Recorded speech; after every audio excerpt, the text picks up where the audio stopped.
इन मूर्खों ने ये भी नहीं मालूम कि संत कैसे होते हैं। वो बहुत सियाना बनकर अपने मन के अंदर अंदर ये विचार कर रहा है और सोचा है कि मैं अच्छा बेवकूफ सो छोटी सी बात को सुनकर आंख मीच कर 500 किलोमीटर यानी 150-200 मील चले आया और देखियो मेरे को महात्मा मिला। अपने अंतःकरण को कोस रहा है, अपनी आत्मा को कसोट रहा है कि मैं महामूर्ख हूं, किसे होके कहने से और सच मान कर इतनी दूर धक्के खाने आ गया। मेरे आज खूब खोटे लगे। अब बंदी छोड़ता अंतर्यामी थे, उन्हें पहले पता था कि इसके मन में क्या धारणा आली, तो सभी वहां पर जो बैठे मौजूद भगत जन थे उनको सबको भेज दिया किसी ना किसी कार्यवश, और आपको अपने आप को कहने लगे कि मेरे लिए एक बाल्टी पानी की रख जाओ, मैं स्नान करूंगा। तो भगत जी ने वहां के जो सेवक थे एक बाल्टी पानी की रख गए और महाराज स्नान करने लगे अपना धोती बांध के। स्नान जब कर लिया तो स्नान करने के बावजूद जो सूखी धोती थी दूसरी धोती बदली, तो महाराज जी ने एक उंगली का ऐसे दूर कर ली, हाथ से न्यू कर लिया। ऐसा महसूस हो रहा कि जैसे इसका कोई चोट लगी हुई है। राम राय वहां पर बैठा था, उसको कहने लगा भाई राम राय, प्रथम तो महाराज ने नाम भी नहीं पूछा था उसका कि तेरा क्या नाम है, और उनका स्वाभाविक नाम ले दिया कि राम राय एक बार आना भाई, मेरे हाथ का चोट लगी हुई है और मेरी यह धोती बांध दे। धोती के ऊपर एक और धोती का हिस्सा जिसको अड़बंद कहते हैं, रोहतक की भाषा में, हरियाणा की, यानी ये 3-4 जिला में तो ये अड़बंद कैसे, यानी धोती के ऊपर का जैसे समझ लो एक अलग से कपड़ा बांध ले, लेकिन वो कपड़े का ही एक हिस्सा मजबूतीकरण की खातिर बेल्ट की तरह बांधा जाता है। तो वो कहने लगा इस मेरे अड़बंद को आप अपने हाथ से बांध दीजिए, मेरा हाथ काम नहीं करता। अब वो उठ करके और धोती का ऐसे कपड़ा बांध रहा है, तो वह धोती महाराज के शरीर के अंदर से निकलकर और उस धोती के हिस्से का गांठ लग जाती है। अब राम राय ने सोचा कदे तेरे धोखा लग गया हो, फट खोली दोबारा, और सतगुरु ने मुंह एक तरफ कर लिया कि जानू देख ही नहीं रहे हो। तो उसने फिर जल्दी से दोबारा फिर बांधा, फिर इसी प्रकार गांठ लगाने लगा। गांठ बंदी छोड़ गरीबदास जी के शरीर में आकर पार हो गया धोती, और धोती का गांठ लग गई। तीसरी बार फिर किया, तीसरी बार कर लिया जो बंदी छोड़ कहते हैं राम राय, अरे मैं तो एक साधारण सा व्यक्ति हूं भाई, हम तो एक छोटे से जमींदार व्यक्ति हैं, और आप पे यह गांठ नहीं लागी रहे, की बात होगी। अब राम राय एकदम सहम जाता है और कूदते रहे कि ये तो पूर्ण परमात्मा है, ये तो सिद्ध पुरुष है, चरणों में गिर जाते हैं। नो का भगवान मुझे मालूम नहीं था, हे सतगुरु हम तो अज्ञानी जीव हैं, मेरे मन की जो धारणा कुछ और थी मालिक, आपने मेरा भ्रम दूर कर दिया। सतगुरु महाराज कहने लगे भाई एक ना भूला दो ना भूली, या भूली सब संसारी, ये सब संसार के उलझेड़ा से तेरा कसूर नहीं भाई। प्रथम तो हम राम नाम नहीं चाहते, राम नाम चाहते भी हैं तो भगत जी हम कुछ और ही धारणा बना रखी है। संत का होना कोई वेशभूषा से नहीं होता राम राय, संत कोई लाल कपड़े पहन लेने तो नहीं हो जाता, गढ़ में माला डालन मात्र से राम परमात्मा का की उपलब्धि उसको नहीं हो जाती है। ना ही धोने पर बैठने से भगवान प्राप्ति होती है।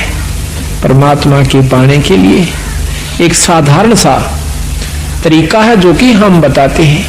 तो वो कहता है सतगुरु मैं तो इतनी दूर से आया हूं और आपकी अमृतमयी मुखवाणी से, आपकी अमृतमयी वाणी से, आपके मुख कमल से सुनना चाहता हूं मालिक, अगर आप मुझे योग्य समझे तो कुछ सतगुरु समझाने की कोशिश कीजिए।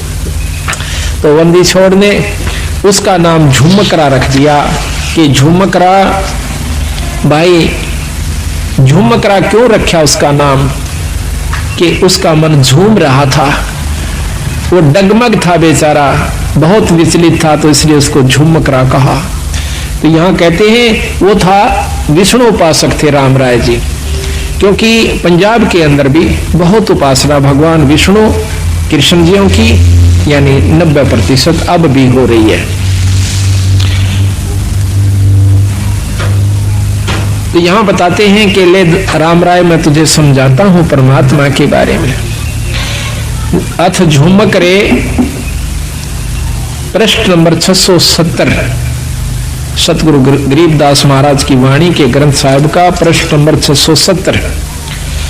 नाभ कमल में बैठिए रे झुमकरा, चल बंक नाल के घाट सुनो रे झुमकरा। अब शरीर के अंदर प्रवेश करके उसकी सूरत को अपनी शक्ति से सतगुरु महाराज कहते हैं कि नाभ कमल में बैठिए रे झुमकरा, चल बंक नाल के घाट सुनो रे झुमकरा। नाभि कमल अंदर सूरत समो और नाभि कमल है सुंडी के पीछे ने, इसमें चलिए और वहां से फिर बंक नाड़ एक नाड़ी से पतली सी उसके महा का प्रवेश से विस्तृत करती है। वह नाड़ी सुरंग के समान लगती है। जैसे दूरबीन को उल्टी तरफ से देखा है इतनी होती है, वह कम से कम 20 फुट लंबी नजर आया करे और बहुत चौड़ी नजर आएगी दूरबीन। हम ये लेवल मशीन होती थी हमारे महकमे में, उसको जब उल्टी तरफ देखते थे वह इतनी होती है एक बिलांत की, और उल्टी तरफ से देखते तो वह कम से कम 10 फुट की उतना चौड़ा लंबा उसका विस्तार नजर आया करता था उस लेंस के कारण। इसी प्रकार जब ये आत्मा ये जीव उस बंक नाल में प्रवेश करता है तो फिर ऊपर को यानी इन हड्डी के बिल्कुल साथ साथ अंदर की तरफ रीढ़ की हड्डी जिसको मेरुदंड भी कहते हैं, इसको कड़का बांस भी कहें से, इसके साथ साथ से अंदर की तरफ चलती है। उसमें काफी बंक है, ऐसे मोड़ के कभी यूं भी घूम जाती है मेरुदंड के साथ से, कभी सीधी चल रही है, कभी यूं मुड़ जाती है, कभी यूं घूम रही है। इसको बंक नाल कहते हैं। ये कई प्रकार की हैं। इस हर एक शरीर की न्यारी न्यारी बंक नाल है।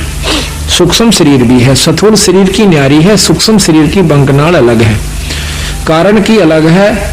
और फिर इस बंक नाल के पार जीव ने जाना हो से। नाभि कमल में बैठिए रे झुमकरा, चल बंक नाल के घाट सुनो रे झुमकरा। इला पिंगला फेरिए रे झुमकरा, उतरो ओगट घाट सुनो रे झुमकरा। इला इला नाड़ी है बाई और पिंगला है दाई। इला पिंगला फेरिए एक प्राणायाम करना पड़ता है जिसमें पहले इला से सांस लीजिए, फिर पिंगला में छोड़ दीजिए, फिर उल्टा ही पिंगला से वापस लीजिए, वापस फिर इला से छोड़ दीजिए। एक प्राणायाम हो गया। इसको ज्यादा करने से वो सुषुम्ना का यानी तीसरी जो नाड़ी है जहां से जैसे ये सांस गया फिर दूसरा वापस है, इनके बीच में एक और सुराख है, यानी ये नाक दोनों तरफ से जैसे अपना यहाँ पर बंद है, ये आगे जाकर के थोड़ा सा अंदर में घुस जाता है। अंदर में घुस के इसके अंदर आर पार स्थान है, जैसे को पशु का नकेल गाल दे नाक फोड़ के और उसमें सुराख, ऐसे इसमें बीच में सुराख है एक बहुत बारीक, और उस सुराख में फिर एक और सुराख है जो ऊपर न चढ़ता है, वो सुषुम्ना द्वार है। तो वहां कहते हैं सुषुम्न सरत लगाइए राय झुमकरा, वो खोलो बजर कपाट सुनो राय झुमकरा। अंदर जो वस्तु है वो वहां से शुरू होगी, वो अंदर बजर कपाट से, और वो सतगुरु के नाम की कृपा से खुल सकते हैं। योगी लोग अपनी साधना से खोलते हैं, बहुत वर्ष बीत जाते हैं, और नाम की कृपा से सतगुरु की रजा से इस नाम का इतना प्रभाव होता है, अंतःकरण साफ होकर ये रोम रोम करनाने लग जाएगा। आत्मा समय समय पर रह रहकर ईश्वर को रोना शुरू कर देगी तो समझो आपका सब कुछ खुल गया, सुषुम्ना भी खुल गई, ब्रह्मरंध्र भी खुला हुआ है। तो जब तक प्रेम जीव में नहीं आता तब तक मुक्ति का अधिकारी नहीं होता। जब सत्संग सुनकर उसकी आंखों में तो पानी नहीं पड़ रहा है या सुमन करते हुए अंतःकरण में उसमें ठेस नहीं लग रही है तो भक्ति प्रवेश नहीं हो पाई है। कोशिश कीजिए और ज्यादा। नाम सुमरण आप कर रहे हो तो सुमरण अपना जगह जमा हो चुका है, आपका हो रहा है, लेकिन अभी कमजोरी फिर होगी। उसका एक और तरीका, फिर सेवा कीजिए।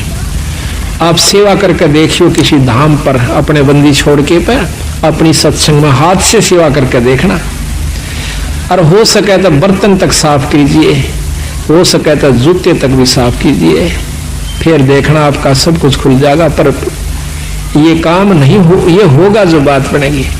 हम एक बार दिल्ली गए हुए थे, अभी 5-6 महीने हुए, फोटोओं के सिलसिले में एक गुरुद्वारे में चले गए। हमने ये चवर लेना था। उस गुरुद्वारे जब हम जाते हैं तो हमारे जूते निकलवाए कि जूते निकाल दो जी। जूते निकाल करके टोकन दे दिया और एक ने जूते लिए हाथ में। प्रथम तो उसने साफ किए, माथे से लगाए, फिर दूसरे को दे दिए कि वहां रख दिए, फिर उसने अपने रुमाल से जो लाया हुआ था साथ उससे साफ किए। रुमाल को भी मत्थे से लगा और हमारे जूतों को भी मत्थे से लगा करके, और एक खोखा सा बना हुआ था जूतों का अलग से, उसमें धर दिया। अब क्रिया तो वो कर रहे थे और शरीर में गुदगुदी मेरे हो रही थी कि वो बंदी छोड़े। ऐसा भाव जब हो जावे तो फिर बाकी कुछ नहीं रहता और सही नाम मिल जावे। तो इतना ये सब व्यवस्था बनाने के लिए इस सत्संग की आवश्यकता पड़ती है, ऐसे समागमों की आवश्यकता पड़ती है। अभी तक हमने क्या देखा है कि हम कभी सत्संग में जाते नहीं, जाते हैं तो सिर्फ एक मुश्किल से अपना फॉर्मेलिटी सी करके चले आते हैं। लाभ तो उसका भी है, ऐसा नहीं है, लेकिन वह बात आओ भाई, जितना गुड़ गिरेगा उतना मीठा होगा। यही कारण से थोड़ा सा हिम्मत करो, क्योंकि सबसे बड़ा हमारा अभिमान अहंकार राक्षस है। जब हमने मत्था टेक दिया, जब हमने लंबी डंडौत ही कर दी, फिर कसर कौन सी राख ली? उसके बावजूद फिर अकड़ का है कि जब सर्व सौंप दिया तो फिर अकड़ नहीं। इसको करके देखो कभी तो कितना आनंद आता है। आप सत्कर मान लियो, मुझे तो आप मतलब समय नहीं देते, मैं अब भी आपके जूते साफ कर दूं, ठाके दर दूं, मुझे कोई नहीं। ये एक मात्र भी ये नहीं है कि मैं बहुत बड़ी उस पर पहुंच चुका हूं ना। ये जीव जब तक इस सृष्टि में है वो कुछ भी नहीं है। यहां से निकल ले जब जानिए तो हमारे अंदर ये बात कभी भी घर नहीं कर दी कि मैं संत हो रहा हूं और मेरे सैकड़ों हजारों से सोगेरी मैं बहुत बड़ा बन गया। कुछ भी नहीं हूं, जीव का जीव हूं। अगर ये यहाँ से छुटकारा नहीं हुआ, अगर आखिर में भी पैर उलझ गया तो भी ज्यों का त्यों है, चक्कर फिर लंबा चौड़ा से। महाराज की कहते हैं कबीर, मन के मत ना चालिए, इस मन का के विश्वास, और साधु जब लग डर कर, जब लग पिंजड़ सांस। जब तक तेरे शरीर में सांस है ना तब तक बिरा रहना सावधान है। अड़ बड़े बड़े बिगड़ गए। ऐसे ऐसे ऋषियों का प्रमाण मिलता है, पाराशर जैसे, श्रृंगी ऋषि जैसे, जो सारा दिन में एक बार वृक्ष की छाल का जीभ लगाया करती थी और उससे उनकी भोजन तृप्ति हो जाया करती थी। ऐसी साधना उन्होंने एक खेचरी मुद्रा से कर ली जाती है। अब कबीर गरीबदास जी ने हमें बताया कि देख भाइयों के रोला से एक खेचरी मुद्रा होती है, उसको जीभ अपनी उठाकर और वापस लगाई जाती है तालू के ऊपर। इसका अभ्यास कर लीजिए आप लगातार, आपके शरीर में एक अमृत श्रवण हो जाएगा, अमृत टपकना शुरू हो जाएगा। इस तालू के ऊपर या जीभ से ऊपर लटके से ना, इसके ऊपर एक अमृत सरोवर है, उसमें अमृत है हमारे शरीर में, पानी सा है। और जब इसको हम ऐसे जीभ को वापस मोड़ कर और उसको लगा लेते हैं तो वो अमृत हमारे शरीर में प्रवेश करना शुरू कर। उसमें एक सुराख से बारीक सा, इतना बारीक है कि बाल हो से ना, बाल से भी कम है वो सुराख, और जब हम वापस जीभ मोड़ते हैं तो वो वहां से थोड़ा सा उसके ऊपर एक पत्ता रखा हुआ है, बहुत मामूली सा, यानी सुराख वो होगा तो उसका ढक्कन कितना होगा ये भी हिसाब ला लो। तो वो थोड़ा सा उसका भी चौथा हिस्सा खिसकता है, उस बाढ़ से भी कमजोर स्थान पर दूरबीन भी मुश्किल से देख पाओ सुराख को, और फिर उसके ऊपर से वो थोड़ा सा खिसक जाता है ऐसा करने से, ये अभ्यास से, तो उसमें से वो थोड़ा सा अमृत आ जाता है, तो भूख प्यास खत्म हो जाती है। तो वो सारा दिन में एक बार कहते हैं ऐसे जीभ लगाया करता था। तो उसको जीभ लगाया करता था, तो एक राजा ने उसको, उसने सोचा कि तेरे को बहुत बड़ी उपलब्धि होगी है। वो अयोध्या के एक थोड़े से बनी में, बनी होती है जो गांव से बाहर, शहर से बाहर थोड़ा सा जंगल होता है, उसमें बैठ गया आकर। अब देखा, एक ने देखा, दो ने देखा, चार ने देखा, गांव में शहर में सुरसराहट मच गया कि एक महान संत आया हुआ है, सारा दिन समाधि में रहता है, एक बार जुबान लगा वैसे वृक्ष के और कुछ नहीं खाता। आसपास के दर्शन करने की खातिर टोल के टोल जान लग गए, औरतें भी, बहन भी, बाई भी सब दर्शन कर काम, पर वो आंख कौन खोला है, न बैठा रहा। बहुत सुंदर शरीर, नौजवान। कहते हैं राजा दशरथ की लड़की कांता, शांता नाम था उसका। राजा दशरथ के शांता होने के बाद कोई पुत्र प्राप्ति नहीं हुई, कौशल्या से उत्पन्न हुई थी, बड़ी लड़की औरत से, कैकेयी से, कौशल्या से। तो उसके बाद कोई संतान नहीं हुई, तो कौशल्या जवान हो, शांता जवान होगी थी, वह भी देखने जाया करती थी ऋषि ने। तो उसने क्या किया, राजा की लड़की थी, और तो डरे थी, पर राजा की लड़की थी, उसने क्या किया, शहद लेगी साथ में। जहां पर भी उस ऋषि ने ऐसे जुबान लगाई, उसने देख लिया, वहां पर थोड़ा सा शहद लगा दिया पहले से। जब ऋषि ने अगले दिन उस पर जुबान लगाई, फिर शांत हुआ, अगले दिन फिर लगा दी, फिर शांत हुआ, तीसरे दिन उसने आंखें खोल ली, सामने शांता बैठी है। तो भोजन भी साथ बना के ले जाया करती कि जिस दिन आंख खोले महाराज को मैं भोजन कराऊंगी, भोजन करा दिया। कहने का तात्पर्य यह है कि आखिर में श्रृंगी ऋषि और शांता का विवाह हो जाता है। राजा दशरथ विवाह से मना करता है कि मैं ब्राह्मण के घर में क्षत्रिय को नहीं, क्षत्रिय की लड़की का शादी नहीं कर सकता। शांता उनके साथ चली जाती है, रामचंद्र जी की बहन। तो महाराज कहते हैं श्रृंगी ऋषि से वन में मोहे, यानी इस मन का कोई भरोसा नहीं। सतगुरु महाराज कहते हैं सावधान रहने में फायदा है। तो साधु जब तक डर कर है, जब लग पिंजर श्वास, जब तक अपने आखिरी शरीर में भी को थोड़ा बहुत भी रह रहा है, तब तक बच के रहने में फायदा से, ना जानिए कब और के को मत पैदा कर दे, वह मन खुद काल है। तो यहां बताते हैं कि वो खेचरी मुद्रा करने से उसमें ये शक्ति आ जाती है शरीर में, तो फिर परमात्मा प्राप्ति नहीं है उससे। हम उसी को ये मान लेते हैं कि इसको बहुत लाभ हुआ, ये बहुत बड़े संत है। अब देखिएगा, इस कुत्ते ने एक बार इसको रेन लाइए भगत जी, एक टूक गिर दे, और इसकी ये फिल्म लेना भगत जी, इस कुतिया की। अब इसको देख कर भी कालजा नहीं हिलता है, एक रोटी गिर दो उसको, तो आप जाना भगत जी वहां पर वो फिल्म कुत्ती की देख, पूरी अच्छी तरह उसकी खाज लगी हुई है, के हाल हो रहा है इस बेचारी का। और ये भी कभी मनुष्य शरीर में थी, ये कभी प्राणी भी होगी, पटरानी भी होगी, आम औरत भी रही होगी, मनुष्य भी रही होगी। आज इसकी के हालत हो रही से, एक टूक की खातिर, एक रोटी खातिर या दर दर भरम रही है। और हम अब भी आंख नहीं खोलते, इतना ज्ञान हुए पाछे भी, तो भाई बहुत कमजोरी में सो आप। तो महाराज कहते हैं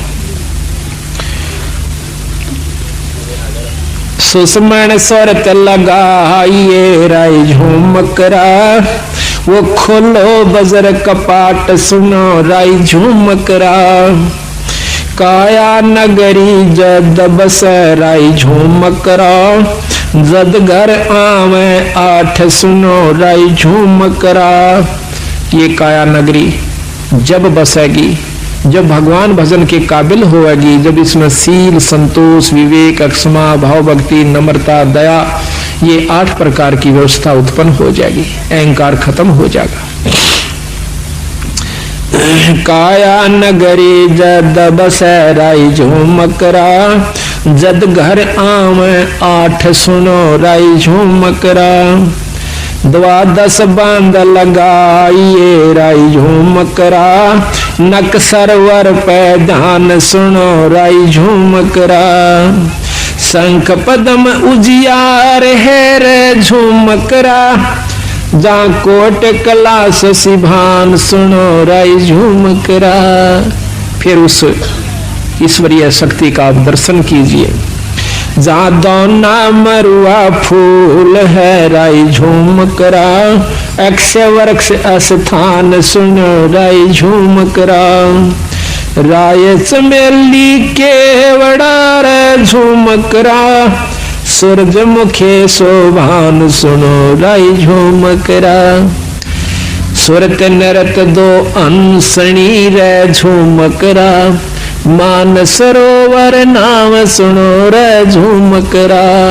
के अंदर जब आप जाओगे, अंदर ईश्वरीय शक्ति की आपको झलक होना शुरू होगी। अब कोई तो शुरू में ही प्रकाश नजर आता है, कोई भी इष्ट है, कोई भी देव है, उसका प्रकाश होता है। योगी जन या साधक जन, भगत जन, एक बार थोड़ी सी ऊपर झलक हो जाती है किसी प्रकाश की, किसी इष्ट की, तो वो सोच लेता है कि मैंने बहुत कुछ प्राप्ति होगी। तो कहते नहीं, अभी तो बहुत ऊपर जाना है। जैसे 0 के बल्लभ का भी प्रकाश होता है और 60 के बल्लभ का भी प्रकाश होता है, 100 का भी, मरकरी का भी, 1000 वाट के का भी, पर उसमें अंतर होता है। इसी प्रकार हर इष्ट में, हर परमात्मा में ब्रह्म, परब्रह्म, पूर्ण ब्रह्म, इन सब मंत्र बताया सतगुरु महाराज ने कि जब तक आप पूर्ण ब्रह्म से नहीं आपका संपर्क होगा, वो भक्ति नहीं मिलेगी, तब तक आप मुक्त नहीं हो सकते। लेकिन अभी तक जो झलक दे रहे हैं, जो झुमकरा को, राम राय को ज्ञान था 3 लोक की भक्ति का, वही बता रहे हैं।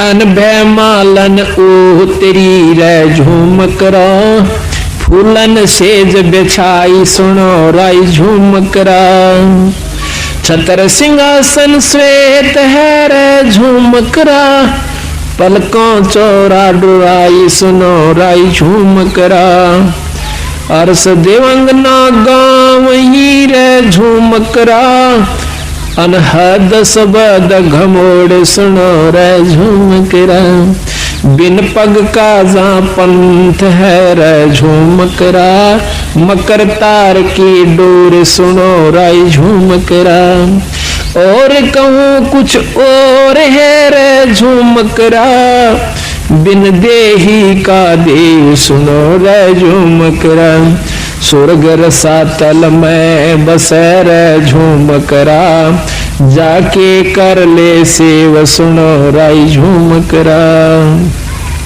3 चरण चंता हमणी राई झूमकरा, गर्दन गरीब मरोर सुनो राई झूमकरा। इस प्रकार सतगुरु महाराज उनको बता रहे हैं कि भाई इस प्रकार आप अंतःकरण में जा, अपने अंदर में, शरीर में प्रवेश कीजिए, फिर उस ईश्वर का, ईश्वरीय शक्ति का आप लाभ लीजिए। अगर जब तक आप ये लाभ नहीं पाओगे, तब तक ऊपर की बात आता है, पूर्ण लाभ प्राप्ति नहीं होगा। केवल पाठ मात्र से भी लाभ नहीं है, केवल आपको दाम पर जाने से भी लाभ नहीं होगा, केवल सत्संग मात्र कराते रहने से ही लाभ नहीं होगा, जब तक आप अपने अंतःकरण में झांक कर नहीं देखोगे। लेकिन इन सारा के बिना ये काम नहीं हो सकता। ये कार्य सारे जरूरी हैं। खेत को पहले संवारा जावा से, उसको संवार करके फिर बीज बोया जाता है। बीज बोने के बाद भी उसकी बहुत संभाल करनी पड़ती है, जब जाकर के हम उसकी पूरी परिपक्व फसल ले सकते हैं। इसी प्रकार परमात्मा के नाम पर लगने पहले सत्संग की आवश्यकता होती है। नाम लेने के बावजूद सेवा, सत्संग और दान धर्म की पूरी आवश्यकता पड़ती है। साधुओं की सेवा, संतों की सेवा, सत्संग की सेवा, ये भी साथ चलेगी। जिस प्रकार खेत में बीज बोने पाछे उसमें खाद, पानी, रखवाली, सारी चीज की आवश्यकता पड़ती है। ठीक इसी प्रकार नाम ले लेने मात्र से कोई न सोचे कि ईब मैं अपने आराम से घर बैठकर ही भक्ति कर सकती हूँ घर बैठ करके। पर आज के युग में इतना सुलभ नहीं है कि आप घर बैठ करके ही इन बुराइयों से बचे रह सकते हो। ये तो बार बार जैसे कितना ही सुथरा मकान हो और सारे के चिप्स ला रखी हो, उसको आप बंद कर दीजिए, एक हफ्ते के बाद खोलिए, उस पर दो सूत उस पर धूल जमी मिलेगी। जबकि खूब बंद कर दिए खिड़कियों को दरवाजों को, फिर भी उसके ऊपर डस्ट यानी धूल जमी पाओगी। मेज पर देखना कपड़ा मार के एक हफ्ते के बाद। इसी प्रकार अगर आप सत्संग में नहीं आओगे तो आपके अंतःकरण में इतना मैल जमा हो जाएगा और एक समय ऐसा होगा कि आपको सुमरण और सत्संग कड़वा लगन लग जाएगा। आज आपने प्यारा लगे पर उस समय ये आपको सुहावा नहीं गा। कई बार आप पाठ करना चाहते हो, नित्यनेम नहीं कर पाते, कई बार नाम पर लगाना चलते हो, मन को मन नहीं लगता, कहीं और झेड़े मुड़ जाता है, कोशिश करने से भी नहीं लगता, उस दिन आनंद नहीं आता आपको। कारण क्या है कि आपके अंतःकरण में कोई मैल आ गया, किसी कारण से भी, किसी की द्वेषता का, किसी प्रिय मित्र की और कोई अप्रिय घटना का कोई भी विक्षेप आ चुका है, जिसके कारण आपको वो प्रिय वस्तु आज फिर अप्रिय होगी। तो इसी प्रकार सत्संग में आने से जानकारी होती है कि ये कोई काहू का है नहीं, झूठा संगी साथ या कोई किसी का नहीं।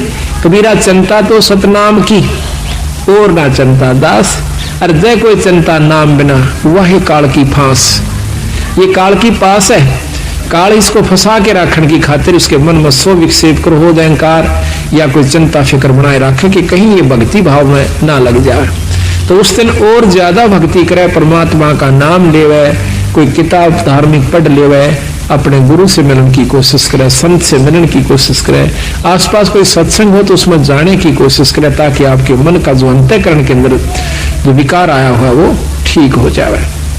घर में नहीं ठीक हो सकता, या तो सुमरण अधिक करे, ना चाहते हुए भी करे उस सुमरण को, उस दिन फिर आप ठीक हो जाओगे। इसी प्रकार सत्संग की आवश्यकता पड़ती है। तो ये बहुत लंबा प्रकरण कबीर साहब ने दिया है, गरीबदास जी ने दिया है, उनका बारे में जो मकरा को बताया है। इन्होंने ऊपर बताया कि इससे ऊपर एक और शक्ति है भाई, वो क्या है? ब्रह्मा विष्णु में से, क्योंकि वो खुद भी विष्णु उपासक थे राम राय जी। सकल भेद तो से कहूं राजो मकरा, सुनियो शब्द संदेश सुनो राजो मकरा। अब ये योगियों का मार्ग तेरे बस का कोना भाई राम राय, ये ना तो आप ऐसा साधन अपना सकते, ना इतना समय आपको मिल सकता। अब बताता हूं सही भेद। एक शब्द संदेश, गुरु से उपदेश लिए पूरे संत है, नाम वो भी हो जो वही हो जो कि जो प्रमाणित है, फिर वो गुरु के पास वो सार नाम हो, और सार नाम के बाद आपको शब्द प्राप्ति करवावा है। सार नाम के बाद शब्द का नंबरा होगा। तो जब तक शब्द प्राप्ति नहीं होती तो भी आप पूर्ण मुक्ति के अधिकारी नहीं हो पाओगे। तो इतना गजब काम है। तो महाराज कहते सकल भेद तो से कहूं रे झूमकरा, तुम सुनियो संत संदेश शब्द संदेश सुनो राय झूमकरा। इन नैना दखलाइए रे झूमकरा, कैसा है वो देश सुनो राय झूमकरा। अब बंदी छोड़ कहते हैं कि ना तो इतना समाधि यानी ये कोशिश करने की आवश्यकता प्राणायाम आदि की, मेरे शब्द में मेरे नाम में वो शक्ति आपको इन आख्यात नो का आंख खुली है और सुरत सतगुरु के चरणों में जा चुकी होती है। इसको सहज समाधि कहते हैं। ये मेरे नाम में शक्ति है, मेरे शब्द में शक्ति है। सकल भेद तो से कहूं राय झूमकरा, सुनियो शब्द संदेश सुनो राय झूमकरा। इन नैना दिखलाइए रे झूमकरा, कैसा है वो देश सुनो राय झूमकरा। पल नीचे पल ऊह परे रे झूमकरा, तामद नरक निहार सुनो राय झूमकरा। अजर नजर आवे नहीं रे झुमकरा, खिल अदर अदार सुनो राय झुमकरा। दरने बामे आंगणे रे झुमकरा, स्वर्ग रसातल बहन सुनो रे झुमकरा। तेरे कुटी छाजे बैठ कर झुमकरा, वो देखो राम रतन सुनो राय झुमकरा। तिरकुटी छाजे, उस तिरकुटी का अंदर पहुंच के और फिर उस राम रतन को देखो, ईश्वरीय शक्ति को देखो।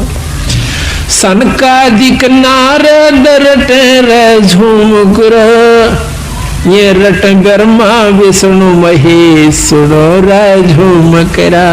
अब अपने उसको बताते हैं सत्पुरुष को कि जिसको ब्रह्मा विष्णु महेश भी जिसका नाम जपते हैं, उस शक्ति को उससे संपर्क बना भाई। सहस फुना मुख गावई रे झुमकरा, ये दान धरत है शेष सुनो रे झुमकरा। नैन रख रे झुमकरा, ये बगल बिदा को देख सुनो रे झुमकरा। नैनो ही में नैन रख रहे झुमकरा, नैनो में अपने सुरत के नैन को अंदर जो अंतःकरण के नैन से मिला। दास गरीब अतोल है रे झुमकरा, अवगत पुरुष अलेख सुनो राय झुमकरा। वो पूर्ण ब्रह्म परमात्मा सतपुरुष सतलोक के अंदर है और उससे आप संपर्क करो। ऊपर क्या क्या चीज बताई महाराज ने कि सतलोक में क्या है। अदर सरोवर अदर हंस रे झुमकरा, अदर नदी परवाह सुनो राय झुमकरा। अदर नान स्नान है रे झुमकरा, अदर मछ मन राह सुनो राय झुमकरा। अदर बाग बेले बने रे झुमकरा, अदर फूल गुंजार सुनो राय झुमकरा। अदर समाधि लाई रे झुमकरा, अदर देख दीदार सुनो। और ऊपर समाधि लाइए पर आपको क्या क्या चीज दिखाई देंगी। अदर राग रंग होत है रे झुमकरा, अदर रास बिलास सुनो राय झुमकरा। अदर सरासा है वधनी रे झुमकरा, अदर चौर खवास सुनो रे झुमकरा। अदर नगर अवगत बस रे झुमकरा, अदर वृक्ष विस्तार सुनो राय झुमकरा। अदर सुराही फिरत है रे झुमकरा, अदर होवे जोनार सुनो राय झुमकरा। अदर पाक प्याले फिरे रे झुमकरा, अदर बसे मतवार सुनो रे झुमकरा। अदर बीज भूमि अदर रे झुमकरा, अदर तमाम जुहार सुनो राय झुमकरा। अदर गलीचे बेच रहे रे झुमकरा, अदर मुजरा हो सुनो राय झुमकरा।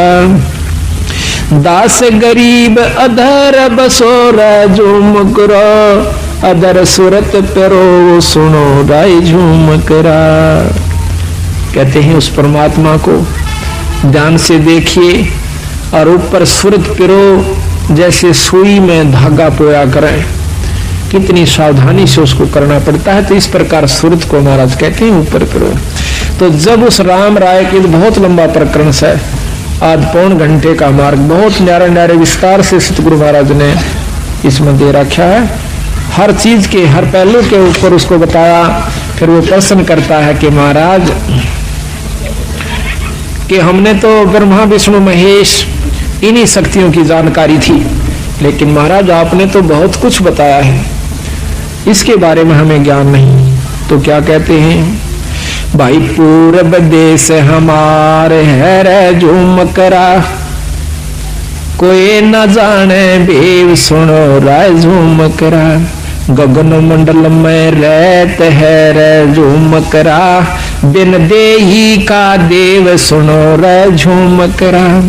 अनहद जंग बजावही रे झूमकरा, है जंदा जगदीश सुनो रे झूमकरा। सिर पर सायब सत्य है रे झूमकरा, आया बिस्वे बीस सुनो रे झूमकरा। इस प्रकार महाराज ने बताया है कि वो परमात्मा सतपुरुष उस सतलोक में रहता है, जिसके पढ़ने से जीव की, जिसको पाने से जीव की पूर्ण मुक्ति होती है। फिर उसने पूछा है राम राय ने कि महाराज भगवान विष्णु और भगवान शंकर, ब्रह्मा जी, माता जी, ये भी परम शक्तियां हैं। उन्होंने बताया कि हाँ शक्तियां हैं, पर भाई ये तीन लोक की परम शक्तियां हैं, ये तीन लोक के मालिक हैं, तीन लोक के अंदर ये पूर्ण समर्थ है। पर तीन लोक की जो व्यवस्था है इस ब्रह्मांड की, वो सुन लीजिए।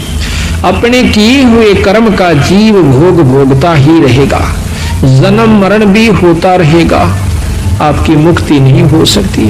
तो राम राय कह नहीं महाराज, मुक्ति तो चार, चौथी मुक्ति, चार मुक्ति हो जाती है।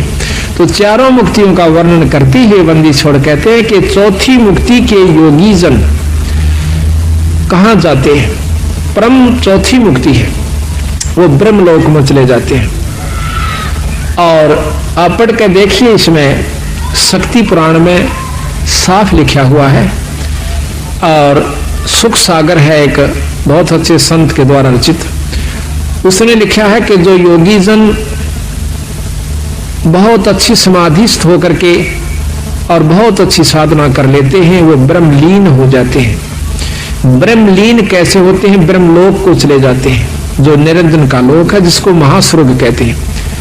उसमें अपनी की हुई कमाई को खाए के कोई 10 लाख वर्ष, कोई कई युगों तक, और चौथी मुक्ति ऐसे होती है जब तक ये महाप्रलय नहीं होती तब वो स्वर्ग में रहेगी वो जीवात्मा। और जब उसकी चौथी मुक्ति खत्म हो जाएगी, वो फिर जीव रूप के अंदर इस मृत मंडल में ऐसे चक्र काटेगा जिस प्रकार आज हम काट रहे हैं। तो राम राय कहने लगा महाराज इसका कोई समाधान नहीं है कि ये जीव मुक्त हो जा। है भाई, पर वह कड़वी दवाई है, तुम ले नहीं सकते। है आसान पर कड़वी दवाई है। कड़वी क्यों महाराज? कड़वी न्यू है कि तुम जिस रंग में रंग चुके हो इससे ऊपर नहीं उठ सकते। हम इन शक्तियों का आदर करते हैं, हम इन शक्तियों का यथोचित आपको लाभ व स्थान बता रहे हैं, और वही आपके शास्त्र बता रहे हैं। और फिर हम यहाँ से कति छुटकारा आपको दिवा करके और अपने लोक में ले जाओगे, सतलोक में। वो कहा महाराज सतलोक, वो सचखंड सुनासी। हाँ सचखंड, वो कौन सा है? कि वही विष्णु लोक सचखंड है। हाँ वो भी सचखंड है, विष्णु लोक भी सचखंड है, वो सतलोक है। लेकिन असली देखो, राजधानी तो चंडीगढ़ भी है और राजधानी दिल्ली भी है।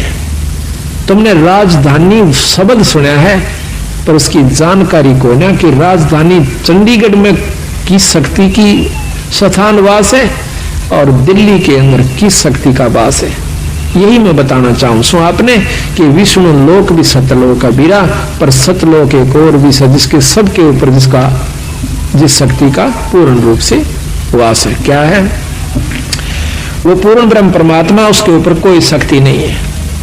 तो उसके बारे में एक शब्द आपको सुनाते हैं।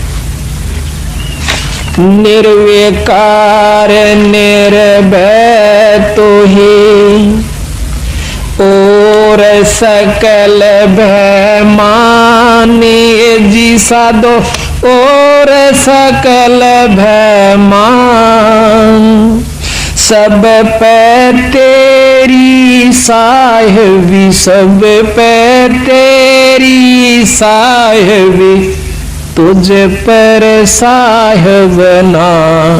निर्विकार निर्भय, निर्विकार निर्भय तू ही और सकल बेमान, ए जी साधो और सकल भयमान।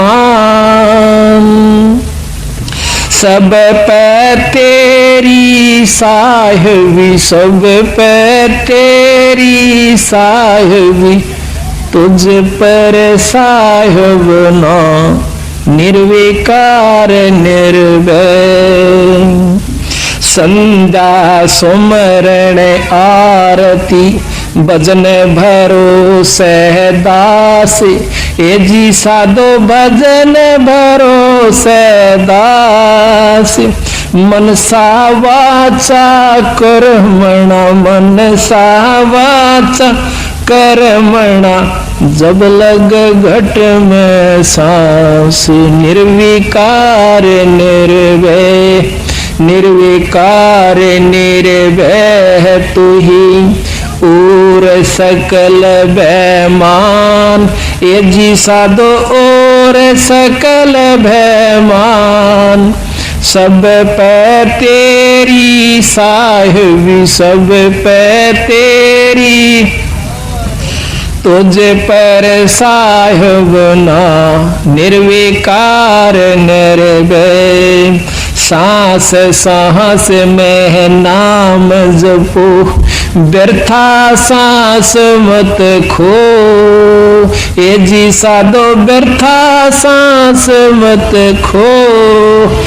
बेरा ना इस सांस का, बेरा ना इस सांस का, आवणे ओक न हो। निर्विकार निर्भय, निर्विकार निर्भय तू ही और सकल भयमान। ए जी साधो और सकल भयमान। सब पे तेरी साहिबी, सब पे तेरी साहिबी, तुझ पर साहिब ना निर्विकार निर्भय। सांसों की करो सुमरणी, करो अजप का जाप। ये जी साधो जपो अजप जाप।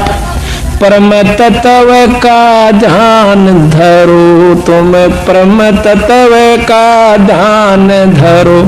वो सो हम आपो आप। निर्विकार निर्भय, निर्विकार निर्भय तू ही और सकल भयमान। ए जी साधो और सकल भयमान। सब पे तेरी साहिबी, सब पे तेरी साहिबी, पर तुझ पर साहिब ना निर्विकार निर्भय।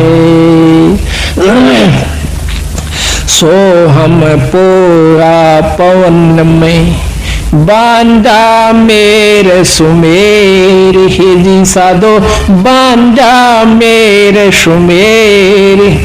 बरम गांठ हृदय परमत, बरम गांठ हृदय धरो, ब्रह्म गांठ हृदय धरो।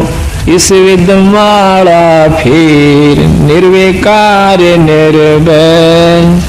माला है निज सांस की, फेरेंगे निज दास। ये जी साधो फेरेंगे निज दास। 84 भर में नहीं, 84 भर में नहीं, कटह कर्म की फांस। निर्विकार निर्भय, निर्विकार निर्भय तू ही और सकल भयमान।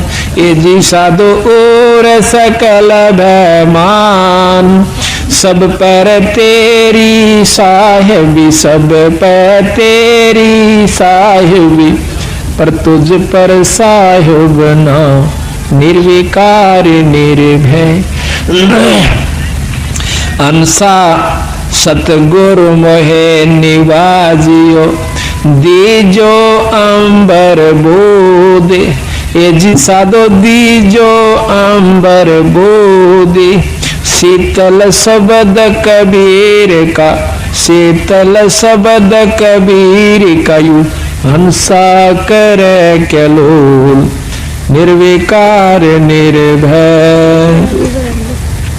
हंसा मत डरियो हो काल से, अब बंदी छोड़ कहते हैं, हंसा मत डरियो हो काल से, करो मेरी प्रतीत, ये जी साधो करो मेरी प्रतीत, अमर लोक पहुँचाहियो, अमर लोक पहुँचाहियो, सलेह सुभव जल जीत, निर्विकार निर्भय, निर्विकार निर्भय तू ही और सकल भयमान, ए जी साधो और सकल भयमान, सब पे तेरी साहिबी, सब पे तेरी साहिबी, तुझ पर साहिब ना, निर्विकार निर्भय।